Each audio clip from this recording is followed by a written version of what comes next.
नमस्कार RJD डटिंग channel को आपको स्वागत। रायगढ़ में पूर्वतन मंत्री स्वर्गत रामचंद्र उल्लाका प्रतिमूर्ति उन्मोचित। कांग्रेस और बीजेपी मध्य राजनैतिक ड्रामा। रायगढ़ ओएमपी छक स्थित मुक्ता पार्क आज एक भिन्न राजनैतिक परिवेशर साक्षी रही। बहु प्रतीक्षित पूर्वतन मंत्री स्वर्गत रामचंद्र उल्लाका प्रतिमूर्ति आज लोकार्पित हुई। तेबे एने कार्यक्रम में प्रशासनिक विलंब को नहीं कांग्रेस और शासक बीजेपी मध्य अभावनीय परिस्थिति देखा मिलता।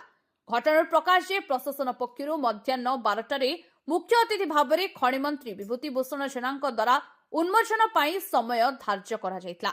मात्र मंत्री आसबार प्राय 1 घंटा विलंब हेबारु सेठरे उपस्थित थिबा कांग्रेस नेता और कर्मी माने असंतोष प्रकाश करथिले।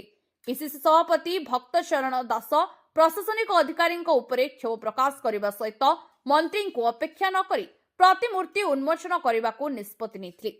छत्तीसगढ़ पूर्वतन मुख्यमंत्री भूपेश बघेल मुख्य अतिथि भाव में प्रतिमूर्ति को उन्मोचन करथिले। यह अवसर में कोरापुट सांसद सप्तगिरी शंकर ओला समेत बहु तुंग नेता पुष्पमाल्य अर्पण कर श्रद्धांजलि जणाइथिले। यह संपूर्ण कार्यक्रम में पूर्वतन सांसद एन भास्कर राव उपस्थिति में समस्त दृष्टि आकर्षण करथिला।